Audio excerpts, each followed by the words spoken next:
Muy bien, buenos días, compañeras, compañeros de este diplomado en partidos políticos y justicia intrapartidaria. Que tengan ustedes un excelente día y me da gusto ver a varios compañeros conocidos. Cruz, Giovanni, ¿cómo estás? Saludarte. Por ahí está también Yareli, que ya la conocemos. También creo que a Rosalba Maribel Guevara. Espero no equivocarme, pero bueno, me da mucho gusto saludarlas y que sea un día productivo. Bueno, pues en este diplomado que ya va avanzando, ya vamos aquí a la democracia interna y justicia intrapartidaria, ya nada más les faltan medios alternativos de solución de conflicto, otras funciones de los partidos políticos, crisis y futuro de los partidos políticos y partidos políticos en perspectiva comparada. Hoy vamos a ver uno de los temas esenciales del curso, que es, desde luego, el de la democracia interna y, permítanme tantito porque es que está acomodado ahora de una manera distinta. Parece mentira que uno está acostumbrado. Este, democracia interna y justicia intrapartidaria. Y entonces, compañeros, compañeros, pues aquí tenemos que ver, pues ahora sí que el quid del papel de los partidos en el Estado, ¿no? Perdónenme, todos tenemos claramente identificado que los partidos son esa fuente de acceso, ese vehículo de acceso de los ciudadanos al poder. Todo el mundo sabemos que los partidos políticos son organizaciones ciudadanas muy poderosas, políticamente muy poderosas. Hay quien dice que económicamente muy poderosas. Desde luego que sí, pero eso se ha pervertido en el tema de la corrupción mexicana, de si los dirigentes utilizan las prerrogativas para efectos de, ya saben, de corrupción, de hacer sus promociones personalizadas, etcétera, etcétera. Desafortunadamente estamos en un sistema que pues tiene a la corrupción como un eje central, ¿verdad? Entonces, eh, pero yo les diría que sin menospreciar desde luego la cantidad de recursos públicos que se le dan y sin despreciar desde luego la capacidad que tienen a su vez para poder tener eh, eh, perdón, es un mensaje que no tenía que dejar de ver. Entonces, lo importante es que tienen capacidad para llegarse de recursos, en fin. Los partidos políticos son unos auténticos pistones de nuestro sistema democrático, son aquellos que lo nutren y que lo informan, y particularmente, desde luego, el sistema político democrático, pero también democrático. Entonces, son estas organizaciones ciudadanas que lo nutren, decíamos, lo informan y se constituyen como también grandes vehículos para la participación ciudadana. Y aquí hacíamos alguna referencia, o seguro han hecho alguna referencia en algún otro módulo de este curso, pues es justamente este sistema y este esquema de los partidos políticos mexicanos, y no tan solo mexicanos, sino también mundiales, el problema que han tenido ahora en la crisis en la que viven, ante la ascensión y ante eh, pues la, pues la pulsión de grandes líderes y movimientos populistas, ¿no? Que han generado que auténticamente se encuentren todavía más hundidos en una crisis representativa muy importante. Lo habíamos dicho en alguna clase anterior, creo, que los partidos políticos hoy en día la ciudadanía no siente una representación específica en ellos, hay elementos que hacen que identifiquemos que de los 7 partidos políticos nacionales con registro, no identifiquemos a más de 3,5 millones de militantes en todos ellos. De hecho, algunos mantienen únicamente el número exclusivo para mantener su registro. Y eso indica varias cosas, o puede indicar varias cosas. No estoy seguro a qué estudio hacerle caso, a qué análisis. Ustedes saben que los análisis sociopolíticos o políticos económicos o políticos jurídicos siempre tienen diversas perspectivas y sesgos que hay que tener cuidado. Dice, ¿qué opina que hay tantos partidos políticos y con poca representación? Pues es justamente de lo que estamos hablando. Mira, eres Carla, ¿verdad? A ver, sí, Carla. Mira, Carla, yo pienso que, y eso justamente lo estaba yo poniendo, debería limitarse el número de partidos. No creo que por ahí sea el camino. Yo al contrario creo, pero sí creo que en los hechos más o menos ha estado demostrándose. Yo creo que se debe de mantener por lo menos este umbral del 3% mínimo de los votos en cualquiera de las elecciones federales, que no es fácil conseguirlo. De hecho, en esta elección federal no quiero ser desde luego profeta, no lo soy, y en política ser profeta, perdón, es tan estúpido como querer ser adivino de los resultados de las quinielas, etcétera, etcétera. No hay manera de poderse anticipar, pero los resultados recientes anuncian que el que va a tener muchos problemas en la consecución o en el mantenimiento de su registro es el Partido de la Revolución Democrática, ¿no? Un partido que, como ustedes saben, de izquierda, que se fue consolidando, pues justamente hoy con el movimiento de López Obrador se cindió y se fue disminuyendo, digamos así, a los mínimos, y hoy en día ya perdió el registro en Coahuila, en el Estado de México, y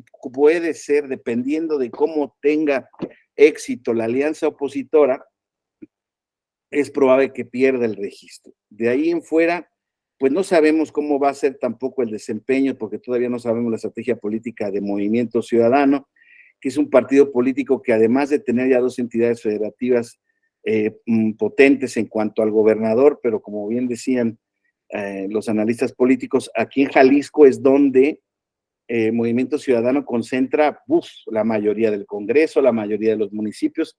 Aquí sí el Movimiento Ciudadano tiene un gran peso específico, claramente identificado con el movimiento del gobernador Alfaro. Entonces, dijo el gobernador Alfaro que él ya no quiere saber nada de eso. De hecho, el gobernador Alfaro no es afiliado de Movimiento Ciudadano y pues como que ya llamó a sus huestes a retirarse de por ahí. Si Jalisco se le va a Movimiento Ciudadano, con todo y lo que esté diciendo su líder máximo, mi paisano Dante Delgado, la verdad es que yo veo también complicado que pueda asentar un resultado nacional del 3%. Entonces, no me estoy yendo por las ramas, Carla, lo que estoy diciendo es que fíjense cómo para algunos partidos políticos sí cuesta mucho trabajo obtener ese 3%. De hecho, el Encuentro Social, redes sociales, progresistas, todos esos partidos que hemos visto que han deambulado, que pertenecían a ciertas organizaciones gremiales, pues no han aguantado, han obtenido el registro, pero no han aguantado una sola elección, se han desaparecido de inmediato. Hoy los que tenemos ahorita de alguna manera son los más consolidados y creo que se puede reducir.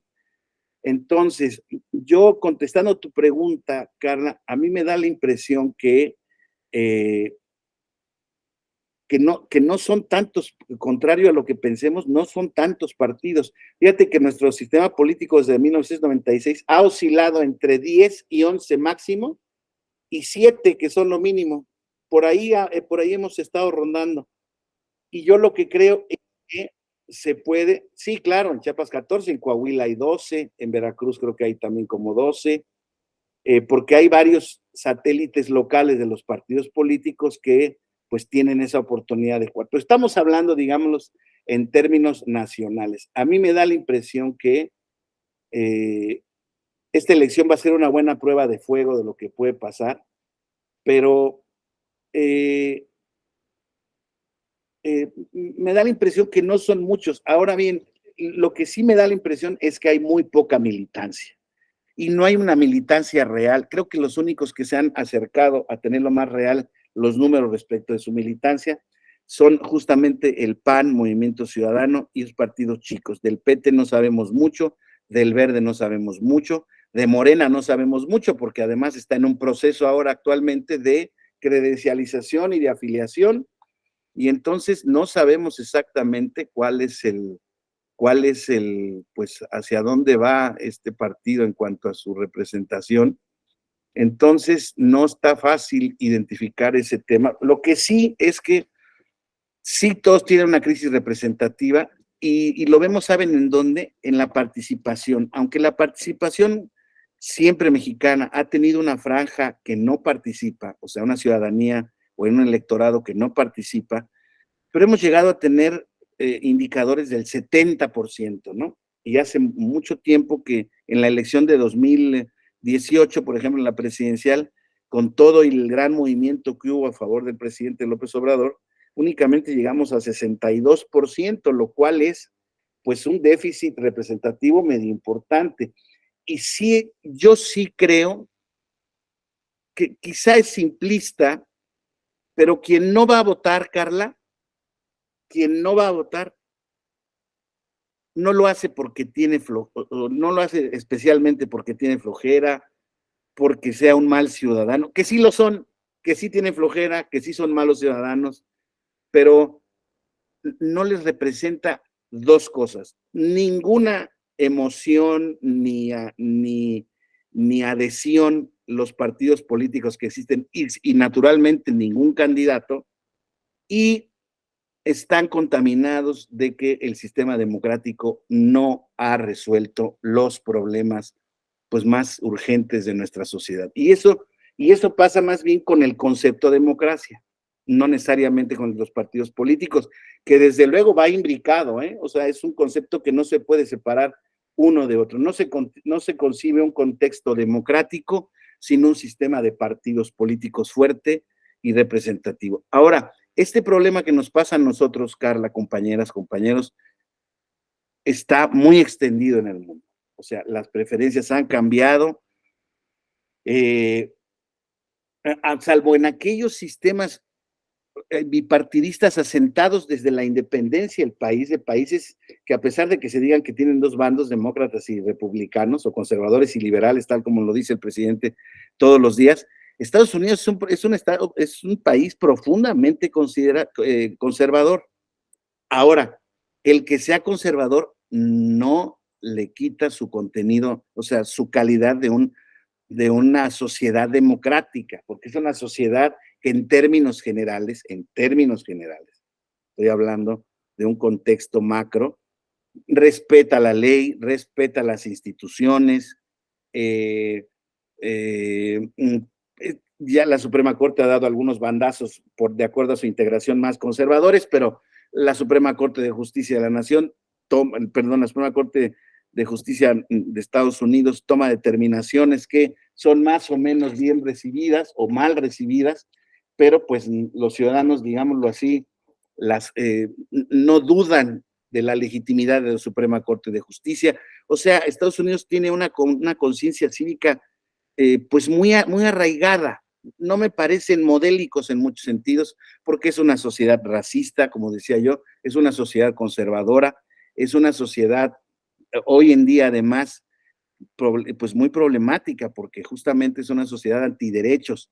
Pero eso, ¿por qué? Porque ha generado, la irrupción de Trump ha generado, pues ahora sí que pues un hartazgo de parte de una gran parte del electorado que, pues, culpa desde luego a la clase política, ¿no? Ahí no hay demasiados partidos a quien culpar, pero culpa a la clase política tradicional. De hecho, Trump, cuando se va en contra de la clase política, se va contra republicanos y demócratas. A él no le importa. Él dice, la clase política nos tiene metidos en este embrollo. Y la ciudadanía indica o imbrica también ese contenido como que es un problema de la democracia. Ya no nos sirve de nada ser demócratas porque la economía va mal, porque la seguridad cada vez va peor, porque cada vez hay más migrantes, en fin. son problemas políticos, ¿no? De sociedades asentadas, pero que incluso, insisto, están padeciendo la de Caín. Hoy en día ya vemos que el presidente Trump tiene un montón de procedimientos. De hecho, ayer lo ficharon en la cárcel de Fulton. ¿Sabe cuántas personas estaban viendo el fichaje de Trump en la televisión? 75 millones de personas. En Estados Unidos aproximadamente votan 170 millones de personas, de 300 y pico que son. Entonces, es un fenómeno mundial. Entonces, en nuestro país hay muchos partidos políticos. Creo que no hay tantos, Carla. Creo que hay, pues, un poco los que han resistido el embate. Creo que va a haber menos después de esta elección y puede ser que nos quedemos por ahí de 5 o 6 partidos políticos, lo cual no genera, en mi opinión, una sobreexistencia de partidos políticos que tiendan a pulverizar la representación o digamos y la identidad, la ideología nacional, ¿no? Entonces creo que no hay ese problema, pero sí creo que faltan partidos en donde la parte de la sociedad se siente identificada.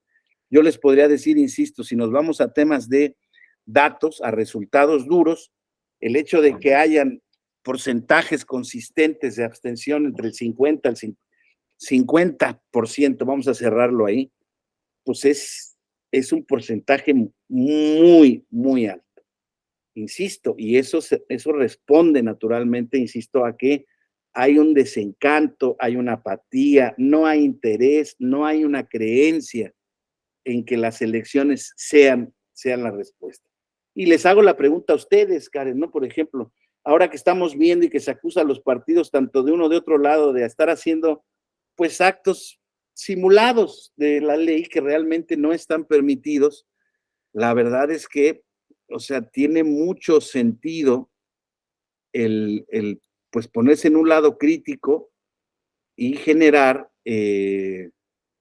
pues, insisto, y generar, pues, una crítica al sistema, ¿no? Porque la verdad es que, pues, esto que están haciendo aquí, que muy probablemente va a ser motivo de una reforma constitucional más adelante, la verdad es que, pues, sí, se ha tenido que hacer por el tema por la vía de los hechos, como dicen luego, a golpes de sentencias, eh, este tipo de reformas. Pero no todo está perdido, compañeras, compañeros. Creo que al final del camino la sociedad mexicana va a terminar asentándose porque no hay mejor sistema político que este. Ya ven ahora cómo están los debates, bueno, cómo han estado desde que llegó a la presidencia el presidente López Obrador, de que sí vamos a hacer Venezuela, de que sí vamos a no sé qué. Hay ahora teorías sobre si va a reconocer el resultado, si es que pierde, que si no va a dejar el poder.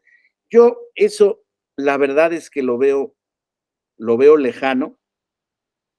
Creo que el entramado institucional mexicano es un entramado fuerte y creo que la sociedad mexicana,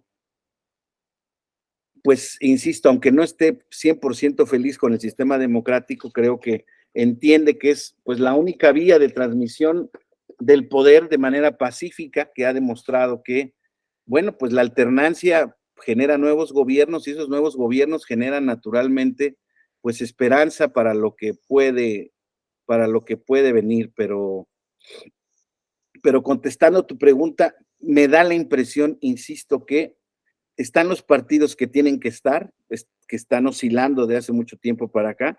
Me da la impresión que sí todos tienen una crisis de representación. Me da la impresión que más de dos o más de uno, perdón, va a perder el registro. Y me da la impresión que la vía no es reformar la ley para establecer así como requisitos más altos.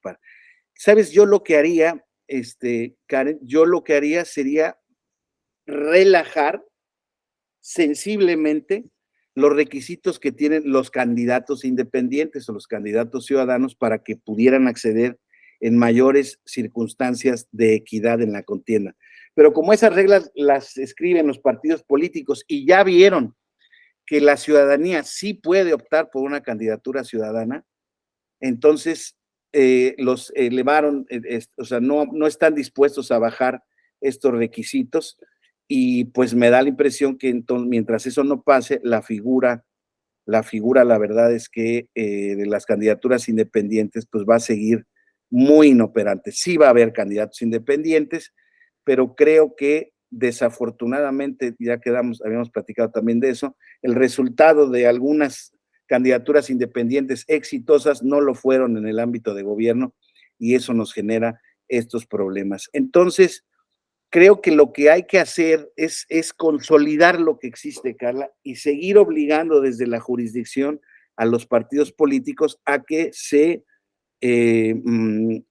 sigan comportando conforme a temas, o sea, sus comportamientos sean cada vez más democráticos, y más inclusivos.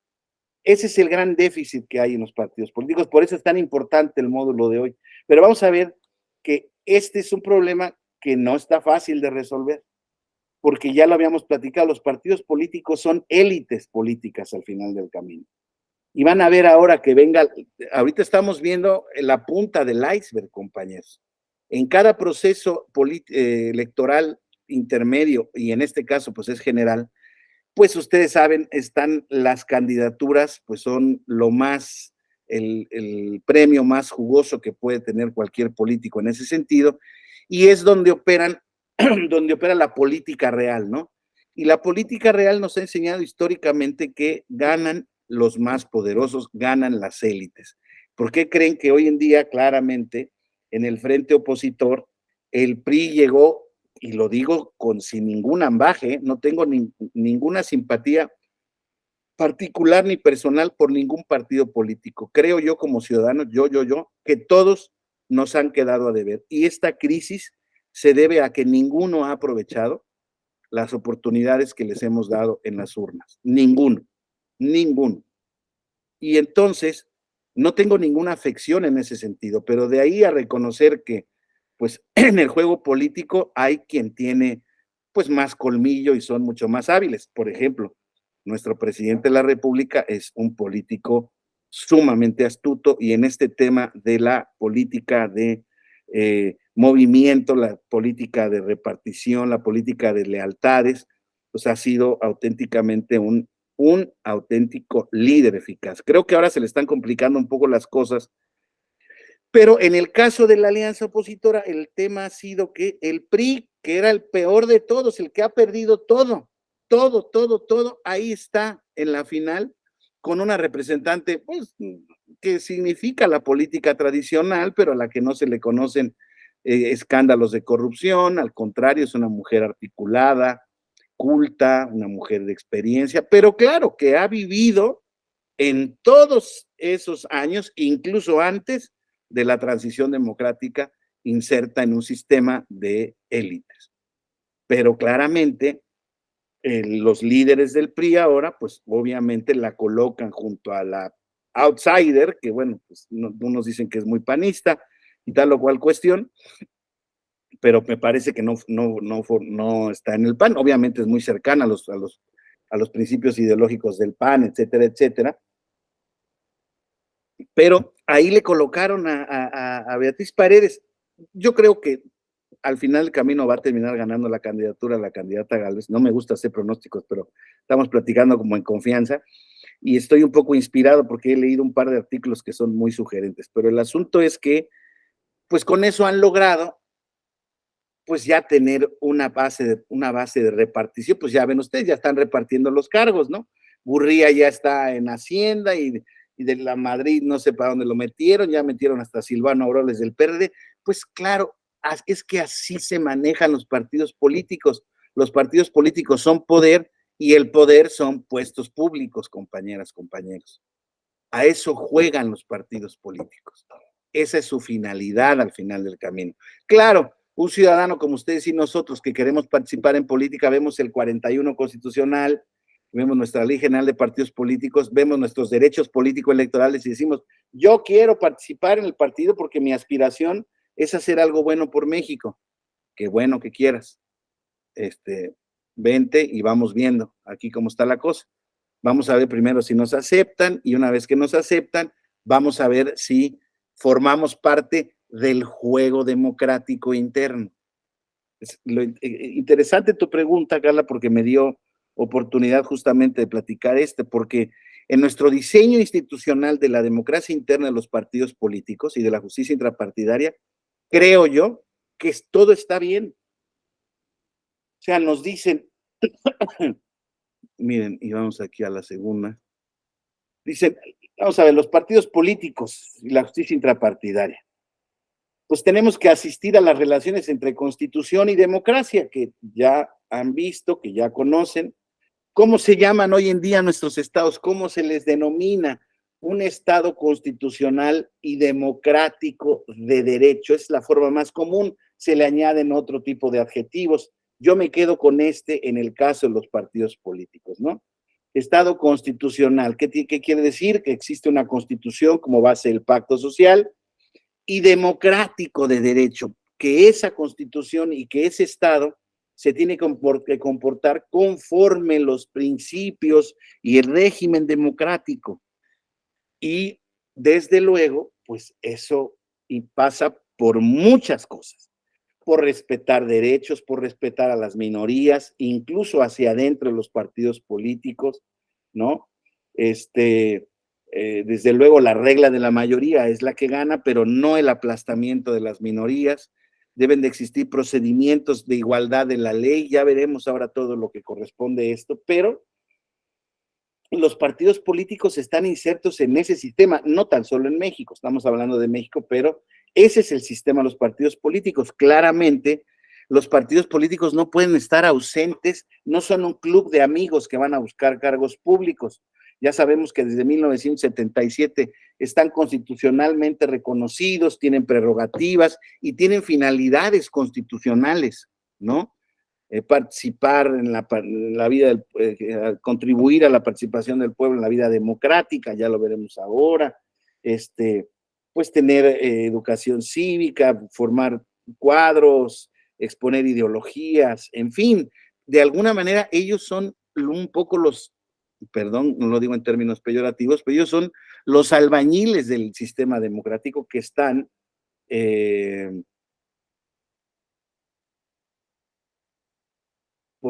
presentar a las... es que no sé cómo se le pone a esto de presentar, pero déjame.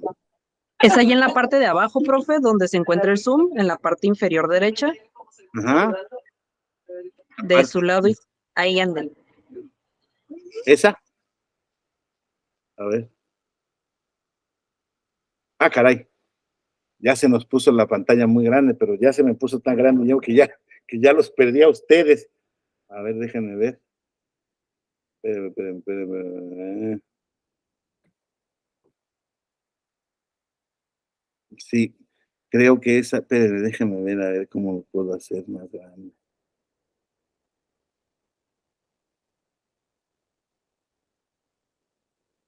Lo tengo que hacer así, perdónme, porque si no me pierdo y entonces no los veo y la verdad es que no me gusta ni tener la cámara apagada. ¿Se ve un poquito mejor o no? Es que ya me fui hasta sí, así ya se ve más grande. ¿Ya? Ok. Ya se ve más grande. Ok. Bueno, vamos a poner aquí la 2. Ok, entonces, estamos en este tema de que decíamos de la relación entre constitución y democracia, ¿no? Que genera naturalmente, pues insisto, esta obligación de los partidos políticos, no tan solo los partidos políticos, desde luego de la ciudadanía, de comportarse conforme a estos cauces democráticos, ¿no? Ahora, en este esquema político constitucional que nosotros tenemos en nuestro país, la Constitución ha decidido que nuestro Estado sea un Estado democrático, claro, por su condición de constitución, y ya sabemos que un Estado constitucional, que se dice constitucional y que no tiene división de poderes, un sistema democrático y el respeto a los derechos individuales, pues no es un Estado realmente constitucional, porque tienen que estar implicados estos conceptos que hacen que el control del poder, la vigencia de los derechos humanos, sea la que se establezca como una prioridad para la convivencia en la vida estatal. Todos sabemos que desde luego siempre hay un déficit en la realidad de estos principios, pero desde luego pues esos son los principios a los que todos los estados modernos se se enfrentan, ¿no? Enfrentamos. Entonces, con eso, el Estado, desde luego, pues busca revestirse no tan solo de legalidad, sino de legitimidad, ya que ya habíamos quedado en eso.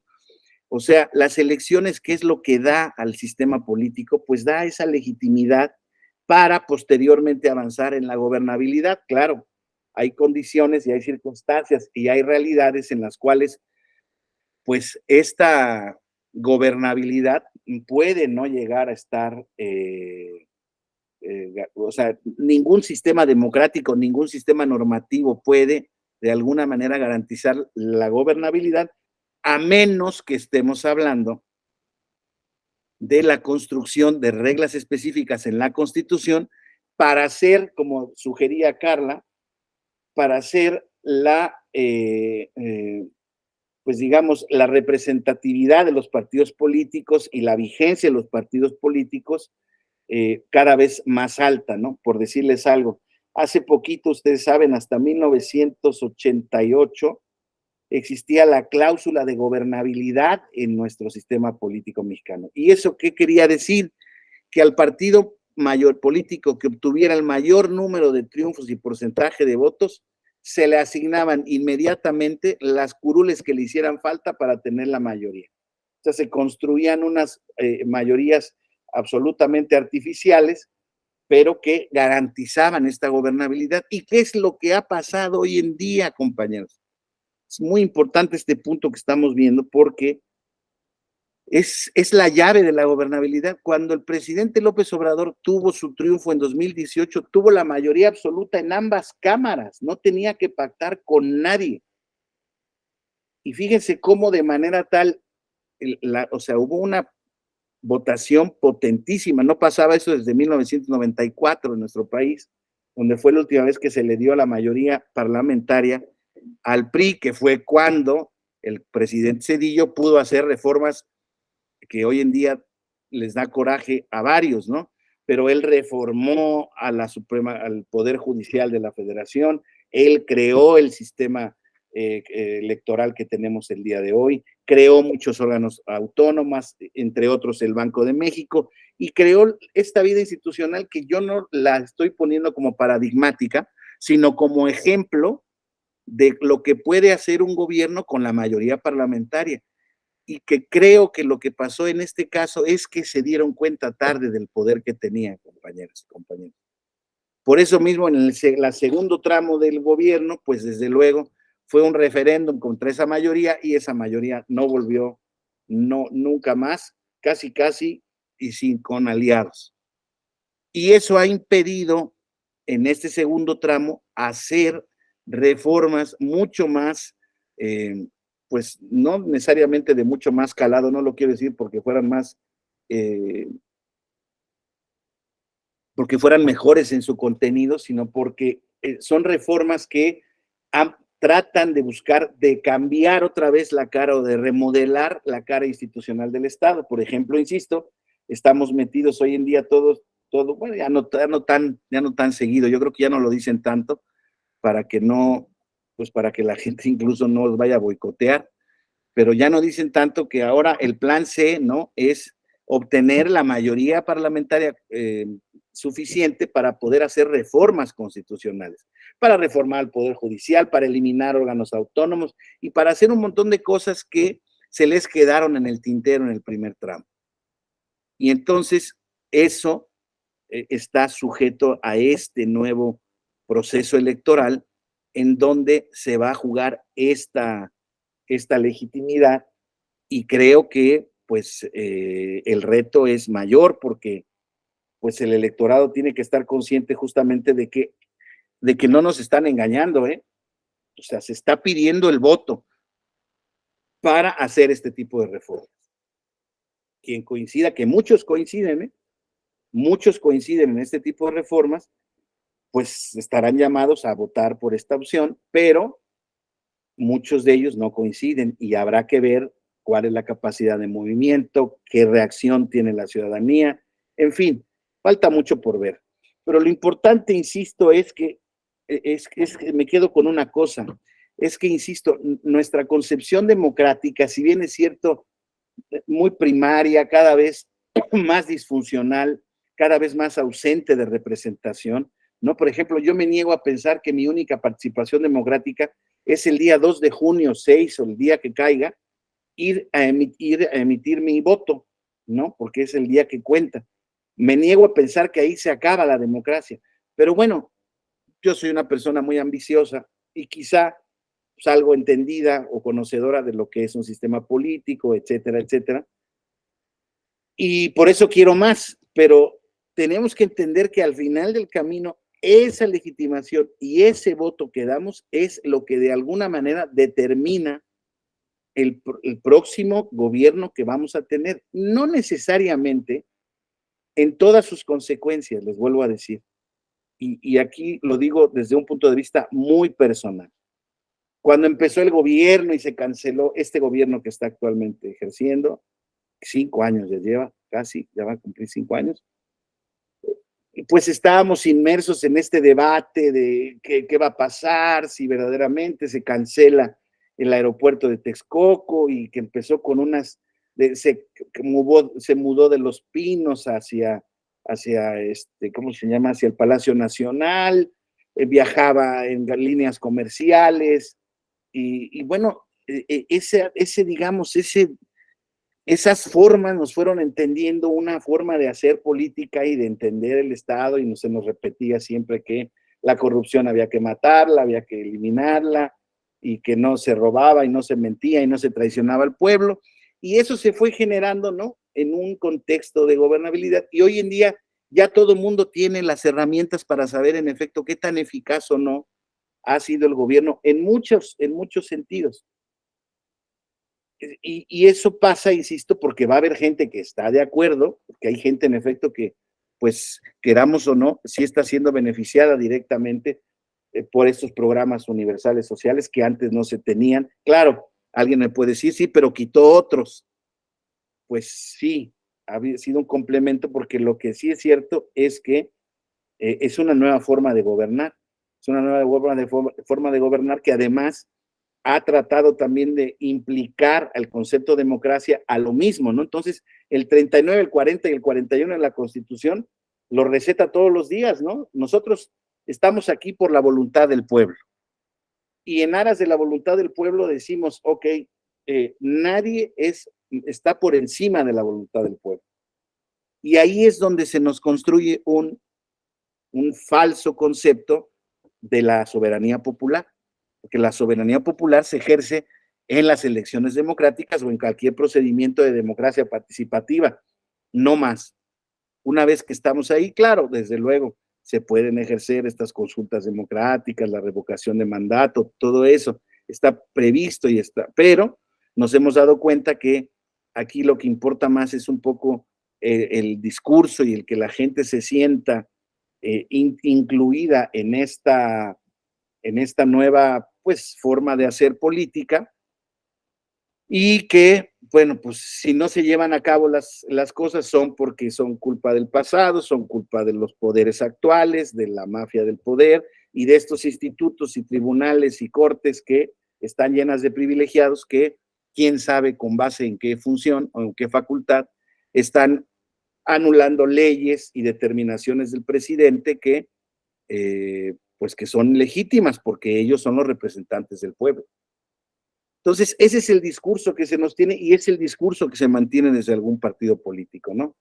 Pero les vuelvo a decir, en este concepto de tan difuso que podríamos ver entre Estado constitucional y democracia, ¿no? Es un tema todavía para nuestra cultura cívica. Nuestro gran problema que no hemos podido asumir es que justamente en este acto de votar no se agota el tema de la democracia, sino que hace falta auténticamente participar y construir una ciudadanía fuerte e informada, no necesariamente participativa, pero una sociedad informada y fuerte que por sí misma sea contrapeso al poder. Es de lo que se enoja el presidente. El presidente no ve esa sociedad cívica, él ve medios de comunicación, ve reporteros, ve funcionarios judiciales y ve órganos caros, autónomos de qué, dice, autónomos de dónde, si todo el mundo tenemos que estar sujetos a la Constitución. Todos estamos sujetos a la Constitución, presidente. Todos estamos sujetos a la Constitución.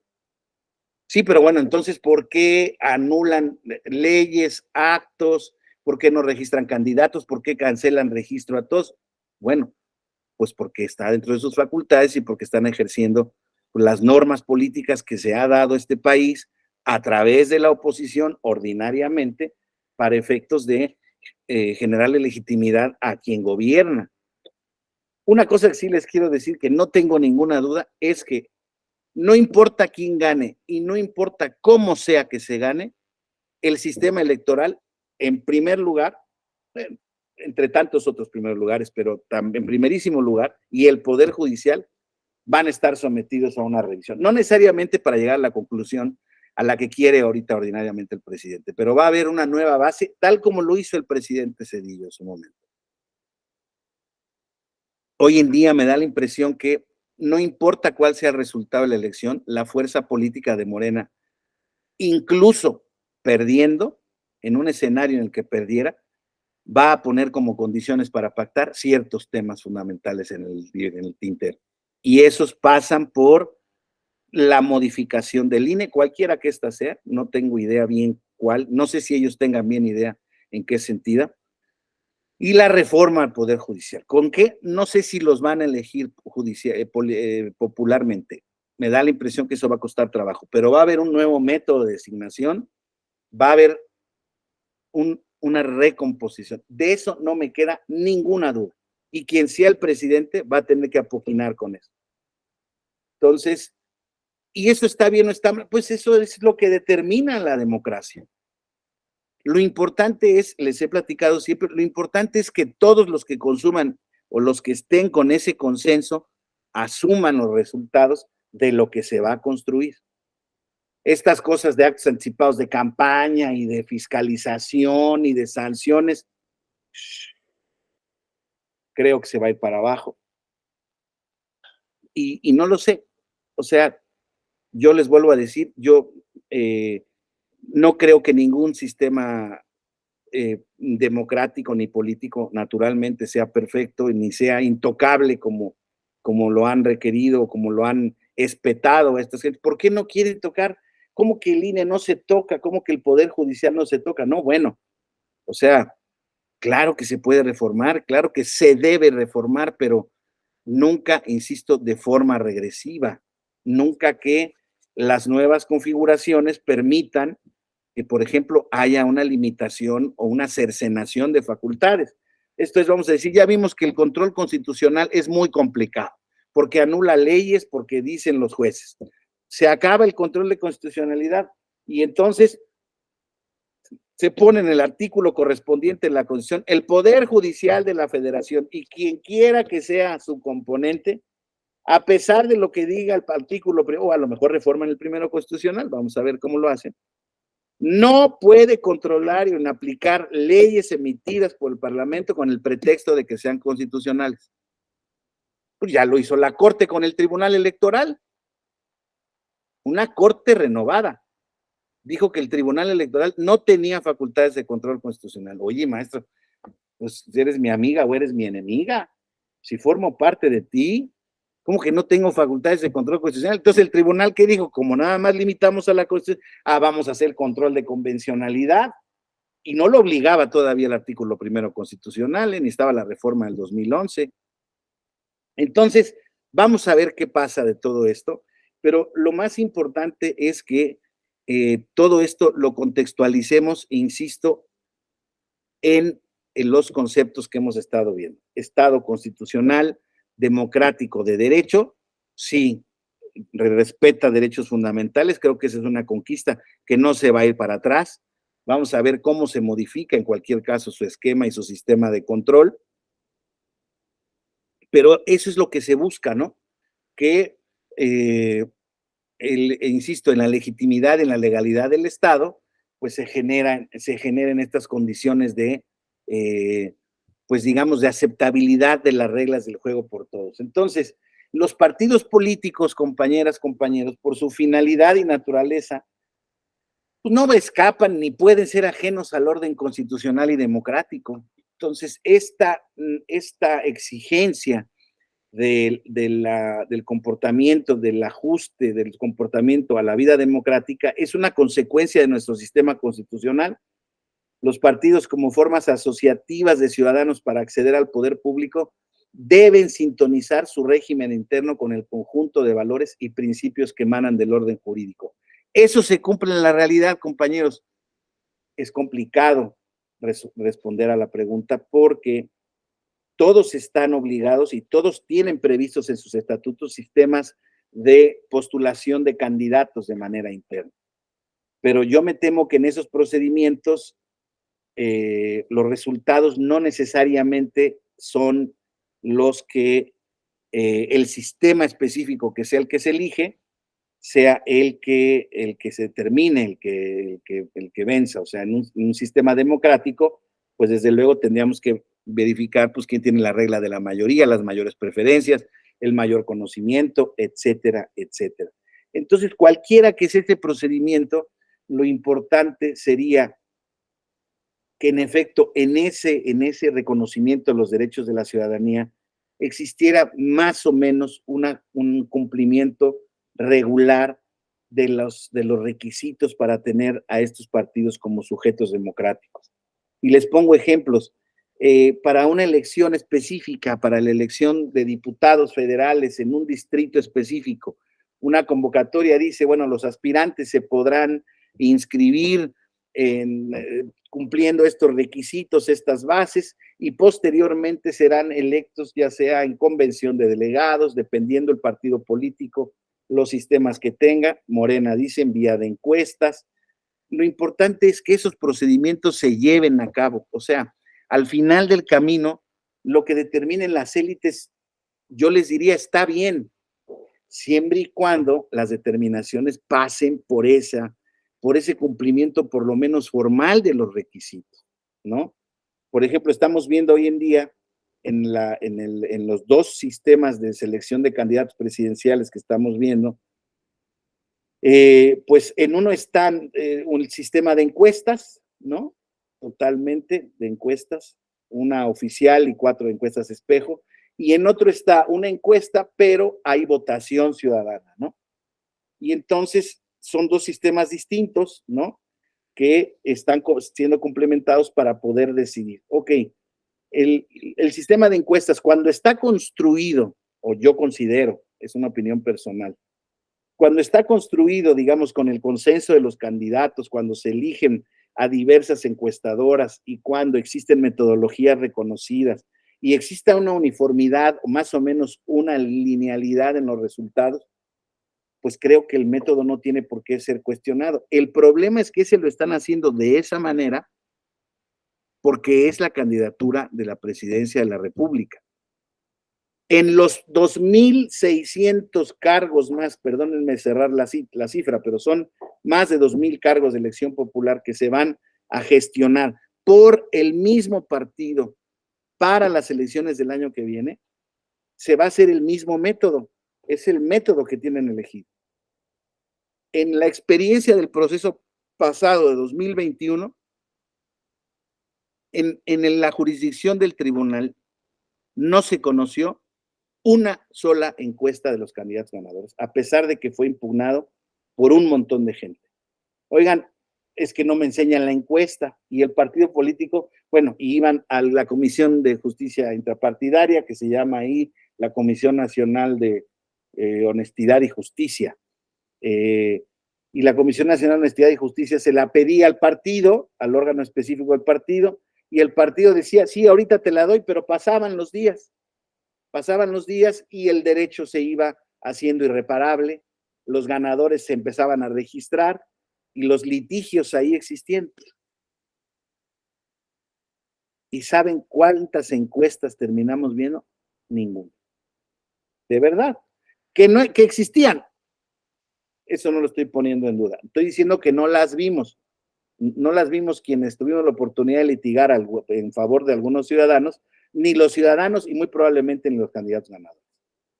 Entonces, pues claro, este tipo de comportamientos hace tener suspicacias sobre la realización auténtica de encuestas de opinión en ese sentido. En el caso de otros partidos políticos que se hacen por convención de delegados o por asambleas específicas de los órganos correspondientes, el PAN, el PRI, por ejemplo, pues sí cuentan las actas, ¿no? Donde aquí la mayoría del aparato votó a favor de ese candidato. Pues ahí, si la defensa estaba muy complicada en el otro lado, donde no existía el medio de elección de candidato, pues imagínense aquí que si existía una asamblea que se había votado en ese sentido, él decía, pues sí, pero es que todos estos son las dirigencias que están en contra de mi candidatura.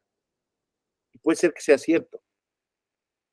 Pero bueno, hasta ese sentido, pues no podemos nosotros calificar las intenciones de los partidos políticos. Entonces, hasta cierto punto, esta vigencia del Estatuto Democrático, pues tiene sus asegúnes también, porque, insisto, al final del camino, son elecciones bien dirigidas por, insisto, por élites, ahí no hay órganos ciudadanos, imparciales, las comisiones de justicia intrapartidaria están formadas por gente cercana a los dirigentes del partido, porque si imagínense a los legisladores o a los poderes públicos no les gusta que un poder del Estado les diga que sus actos están mal, que tienen que hacer otros, imagínense a los miembros de un partido político poner la iglesia en manos de Lutero, de que todos los candidatos que seleccionaron y que quisieron que fueran, pues no quedaran o no tuvieran, no alcanzaran el grado de representatividad. Entonces, digamos, no hace consistencia política con este asunto. Ese es un tema que vamos a ver la clase que viene, porque el diseño está bien establecido. El diseño está bien establecido, todos los órganos deben de contar con una instancia que haga justicia. ¿A qué derecho? Al derecho de afiliación de la militancia. Y esos derechos de afiliación llevan contenidos, naturalmente, es un derecho político como tal, pero ese derecho de afiliación lleva a la ejecución e instrumentación del derecho político activo a ser votado en el cargo, a votar en un procedimiento específico. Entonces, ya veremos cómo están planeadas estas comisiones nacionales de justicia, pero en mi experiencia, humilde experiencia, que sea larga no quiere decir que no sea humilde, yo no veo auténticamente que en este sistema de justicia, insisto, existan garantías de independencia y garantías de imparcialidad, pero al final del camino alguien podría decir, pues eso no importa, porque al final del asunto lo que importa es que haya una instancia que sí pueda resolver.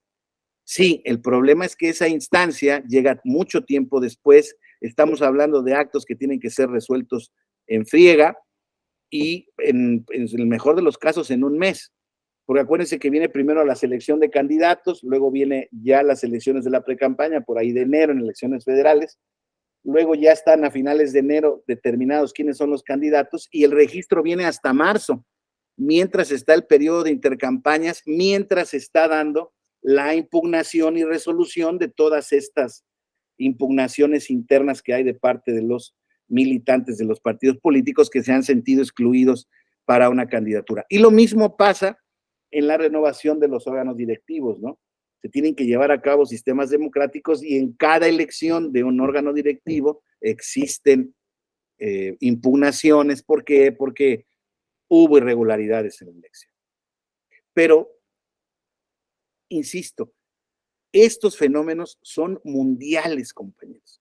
Yo cuando me doy cuenta de los problemas electorales que tienen en Rumanía, en Turquía, claro, ya vemos los resultados y vemos que, bueno, que Erdogan fue electo por 20ª vez y ya lleva más de 20 años en el cargo y que ha reformado la Constitución. Sí, y el último proceso electoral estuvo muy cerrado, pero de alguna manera el sistema resistió, ¿sí?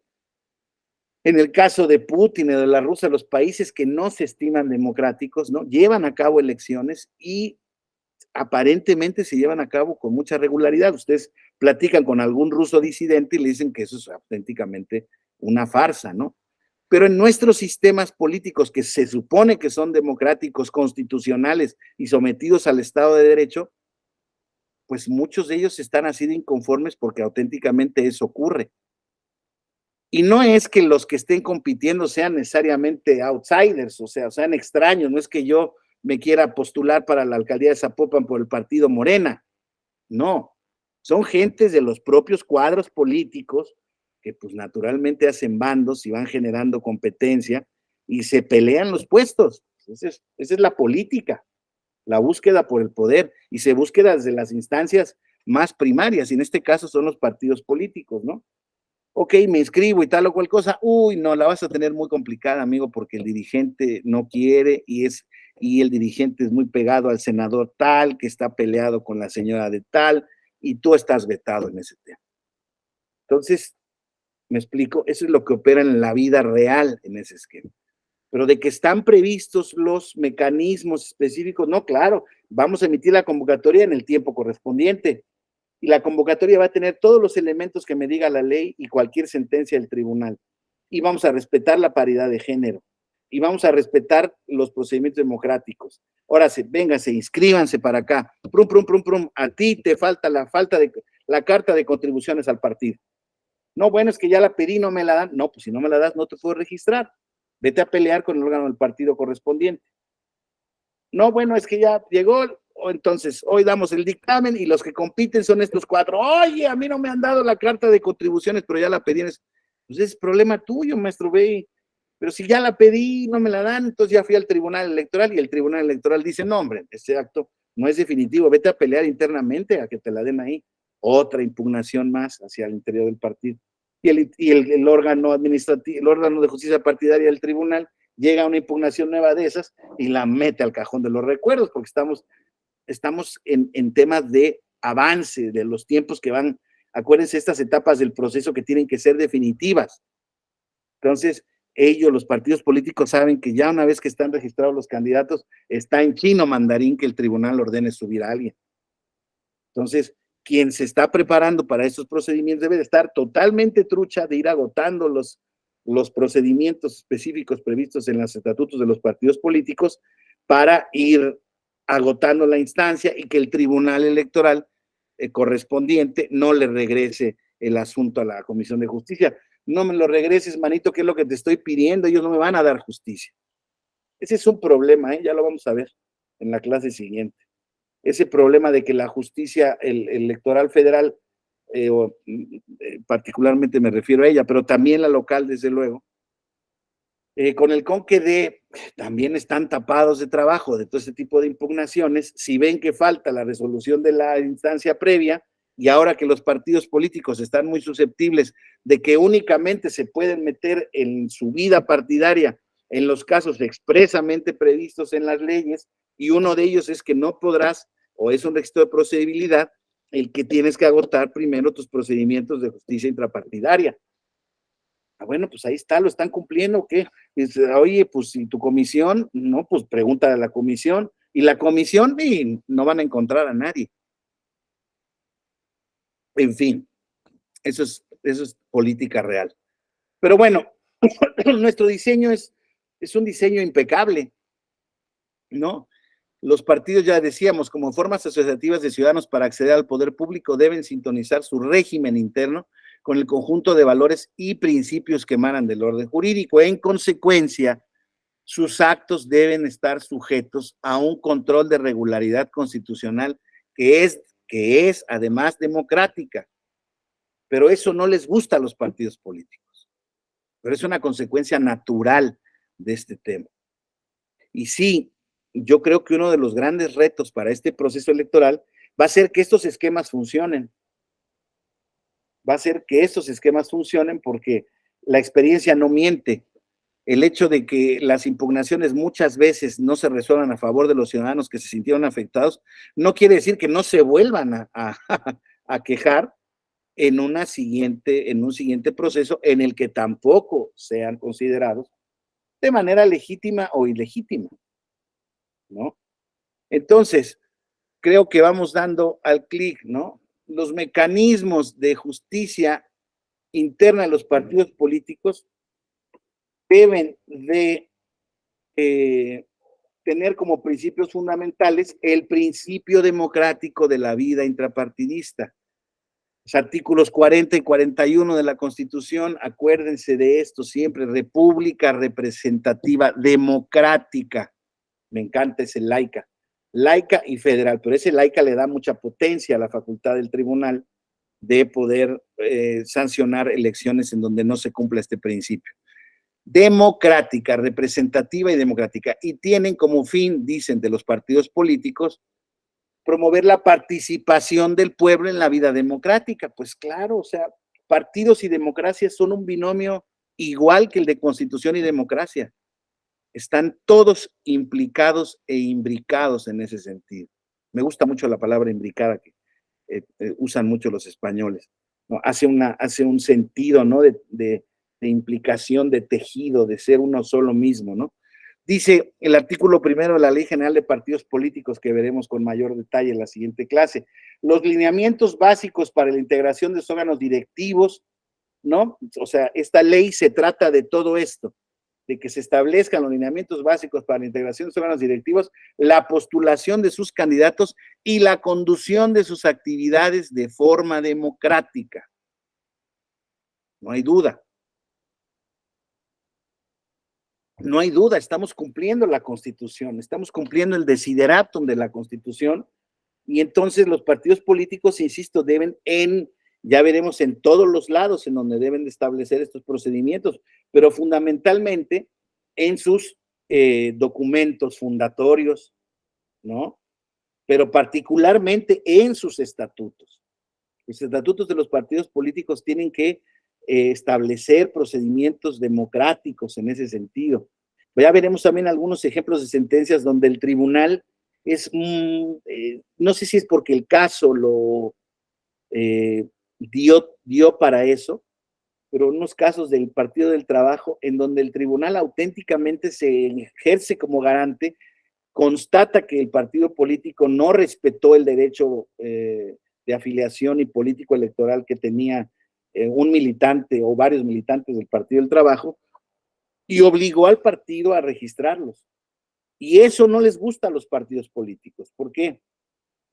Porque están registrando a alguien disidente o a alguien que no forma parte del statu quo, pero que lo están haciendo y lo están logrando en atención a esta protección de sus derechos por parte del Tribunal Electoral. Así es como debiera ser, creo yo, la regularidad de nuestra vida democrática e institucional.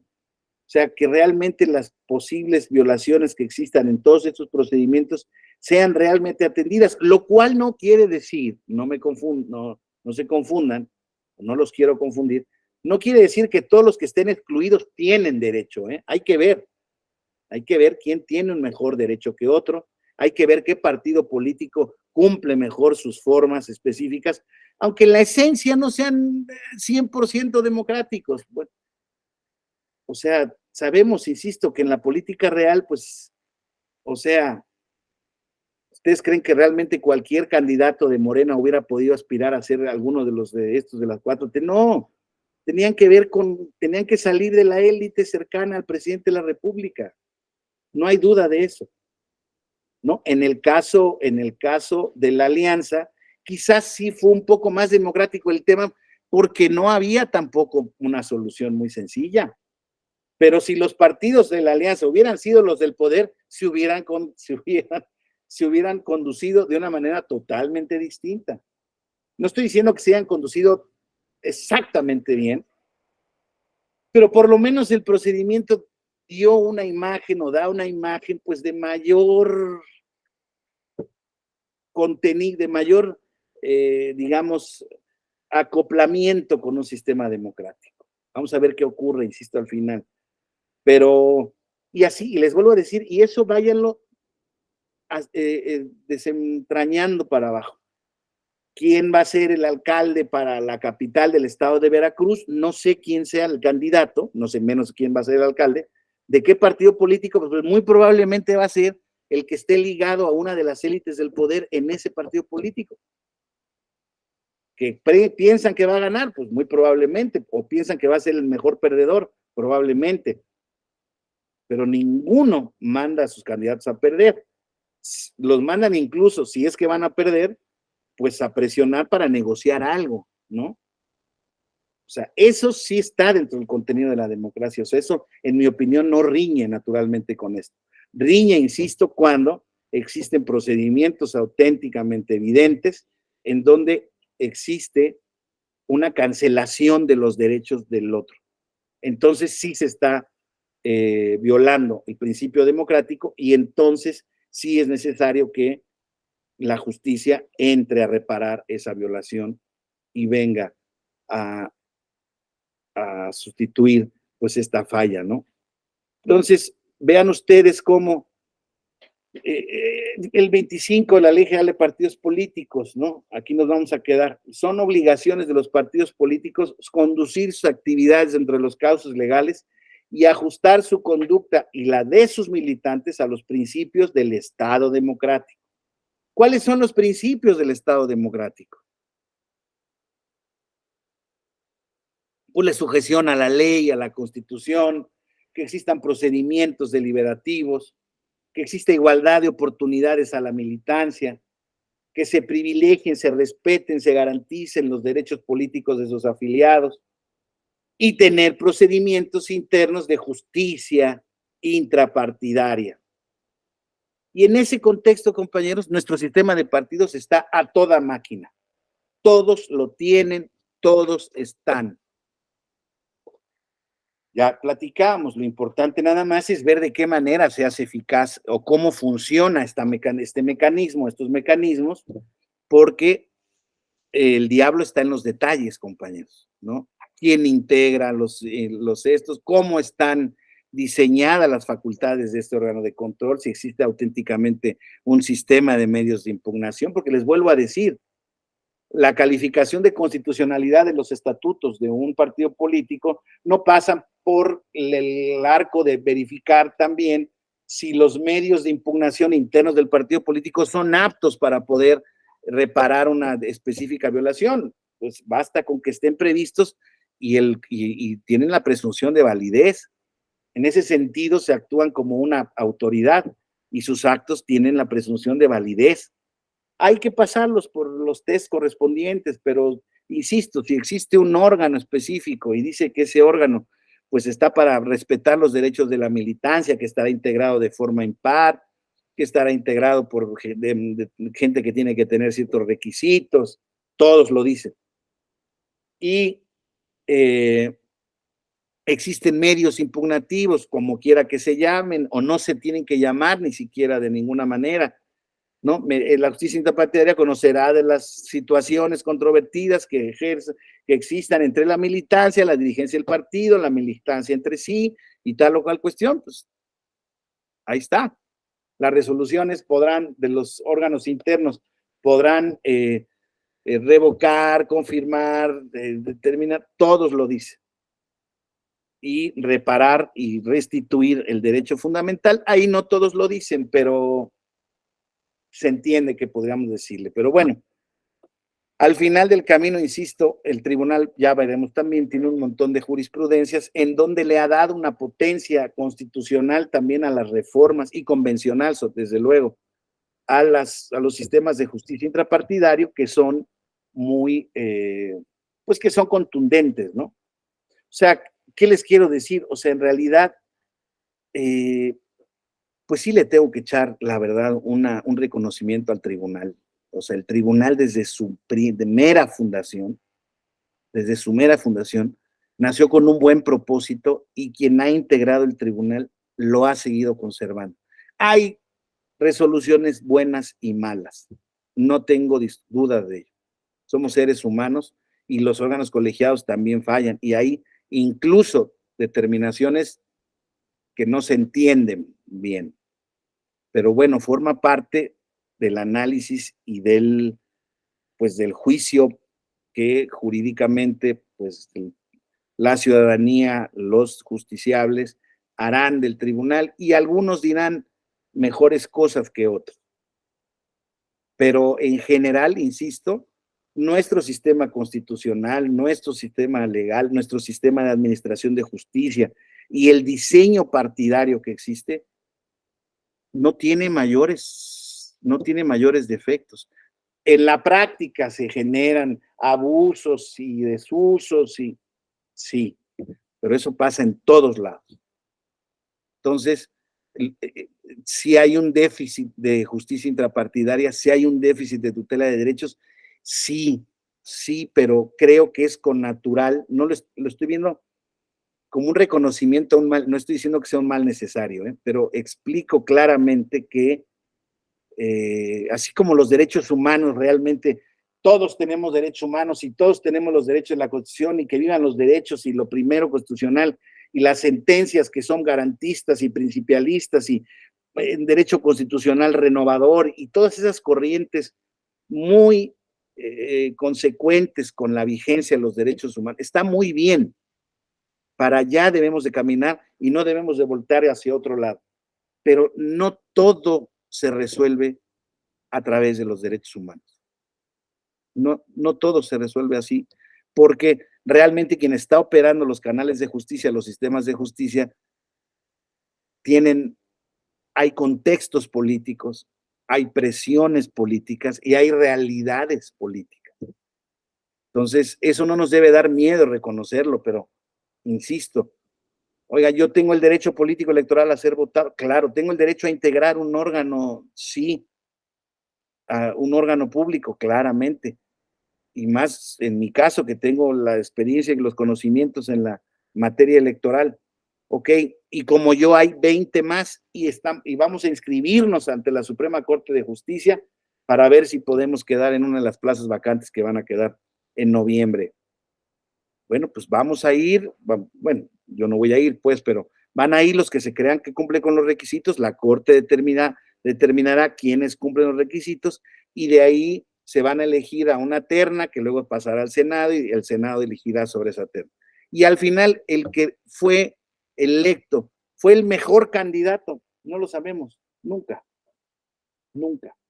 Fue el candidato que conforme a los procedimientos del Estado constitucional y democrático de derecho fueron, pero dejaron participar a los que tenían derecho. Hicieron una selección fundada y motivada de los filtros. Luego emitieron su voto en un contexto de igualdad y luego resultó electo en el órgano deliberativo X persona. ¿Que porque tenía apoyos políticos? Pues claramente, y más en estos tiempos, ¿no? Bueno, siempre ha habido ese tema. O sea, cuando a mí me tocó ser electo magistrado en el año de 2005, que era una realidad política totalmente distinta, se requerían de los apoyos. Tenías que ir a hacer lobbying, tenías que ir a hacer fila para, pues sí, tenías que ir y decir, soy tal y soy cual y tal cual. Tocó la fortuna de ser magistrado, pero son procesos desgastantes, largos y tales o cual cosas. Y en la siguiente vez que participé para la sala superior me filtraron en el primer tema, ¿y qué hago? ¿Y qué les dije? No, pues yo me siento el más capaz para ser magistrado. No, sin duda, muy probablemente lo sea, pero esos procedimientos de designación tienen que resolverse de una manera lo más sensata posible y eso no pasa por que mis estimaciones personales sean tomadas en cuenta para la determinación final. Insisto, y además, hoy en día son actos de prudencia. Ningún órgano colegiado dice por qué eligió a tales y cuales funcionarios. Pues muchos de ellos son por lealtades partidistas, muchos de ellos. Oiga, pero cumplió requisitos. Ese es un tema de la política. Entonces, igual pasa en los partidos políticos. Estos son los principios del Estado democrático que se deben de cumplir y mientras se cumplan, la cosa está bien. El asunto es que muchas veces no se cumplen y el reto que existe, les decía yo, es que busquemos el apoyo de la justicia ordinaria, constitucional, y ahí se nos pueda resolver el caso. Mira, no tienes razón, porque al final del camino sí te incluyeron en la encuesta, mira, la encuesta sí existía y tú formaste parte de ello. Yo no puedo verificar si se hicieron esas entrevistas que te dijeron, tal o cual cuestión, pero informalmente yo tengo que presumir que ese tema está bien hecho. El problema es cuando, insisto, no hay nada, está atorado ahí, oigan, no, ¿saben qué? Se queda sin materia tu juicio porque ya pasó la etapa. Así pasa muchas veces. Entonces, hay muchas jurisprudencias en ese sentido que están tratando de acotar diversas circunstancias, los veremos la clase que viene, Pero en esta introducción, compañeros, es un poco temprano, pero me quisiera quedar para en la siguiente clase ya aterrizar todos estos principios, como el tribunal los ha visto desde el punto de vista jurisprudencial, enseñarles algunos casos prácticos emblemáticos y modélicos, pero porque así lo permitió el caso. Y otros casos lamentables y no modélicos, pero porque así se presentó el caso. ¿Sale? Entonces, pero este es el contexto teórico, ¿no? Como les decía yo, este contexto de regularidad, porque tenemos que partir de esta premisa, ¿no? De como empezábamos viendo, oiga, son muchos partidos políticos y tienen crisis de representación, ¿no debería de haber menos? Pues yo creo que sí se debiera filtrar en el esquema de los partidos políticos, pero por ejemplo, yo les tengo, ahora se me acaba de ocurrir algo que no le había contestado a Carla, que me preguntó. Yo creo que hay un partido político ahí que ya tenía que haber perdido el registro por conductas antideportivas, o antipolíticas. Y ahí está. Y entonces, en la última vez que se le pidió la cancelación de su registro, cuando ya había ya superado los 2,000 millones de pesos en multas y en 20 años lleva 1,300, no me acuerdo ya ni cuántas, lo estudié en algún momento dado. Sí, bueno, solito se pinta. Pero bueno, pues ahí está, y tiene un 7% consistente, y yo sí creo que no pueden violar la ley impunemente, y no creo que la única manera sea, si lo sometes al voto, no, ya tienen una base estable es que entonces estás cancelando el derecho político de los ciudadanos de votar por la preferencia electoral de su elección. No pueden votar por esa preferencia porque esa preferencia ha demostrado violar la Constitución, y esas son incumplimiento de obligaciones desde la Constitución. No pueden votar ya por ella, lo lamento mucho por ese sector del electorado. Cámbiense de elección. Puede parecer duro eso, yo sí lo creo, pero por unanimidad el Consejo General del INE dijo, no, y Goldenberg y todos los grandiosos de este tema dijeron, solamente en las urnas se le puede quitar el asunto. Pues entonces no hagamos caso a lo que está vigente en la ley, y bueno, pues ya de por sí ya lo van a reformar y no van a poner que pueden perder el registro bajo ninguna causa. Y eso será otro tipo de problema. Pero bueno, compañeros, entonces aquí la dejamos, que tengan un feliz fin de semana, y pues arrancaremos muy positivamente la semana que viene, si Dios nos presta licencia, para poder seguir aterrizando este tema, que no me lo tomen a mal, es muy importante todo el diplomado, pero digamos se llama de esta manera, ¿no? Es partidos políticos y justicia interpartidaria. Entonces van a ver cómo vamos a aterrizar estos principios en casos prácticos en jurisprudencia, y vamos a concretar esto que les decía yo, que desafortunadamente, a pesar de que el esquema está bien, las circunstancias políticas a veces impiden que un sistema funcione al 100%, simple y sencillamente porque estamos ante fenómenos políticos imposibles de que se comporten de otra manera, o sea, de ser resueltos de otra manera. Desde luego que hay posibilidades de obligar a los partidos políticos si es que están incumpliendo la ley, etcétera, etcétera, pero el contexto es complicado, y me temo que en esta elección va a ser un contexto complicado. Por eso me importa mucho que vean, pues en su caso, para quien le interese, ¿no?, tener cuáles pueden ser las mejores estrategias para tratar, porque no se puede garantizar nunca una resolución, de lograr que por lo menos su resolución camine hasta el final. ¿Sale? Bueno, les mando un saludo a todos, me da mucho gusto verlos, les aprecio su paciencia tan tempranera. Váyanse a tomar un cafecito, unos chilaquiles a mi salud, los que no tengan problemas de dietas, y nos vemos el lunes, si Dios quiere. Buen fin de semana, gracias Inés. Muchas gracias a usted, profesor, feliz fin de semana. Gracias, igualmente, que tengan feliz fin de semana, hasta luego, gracias a todos.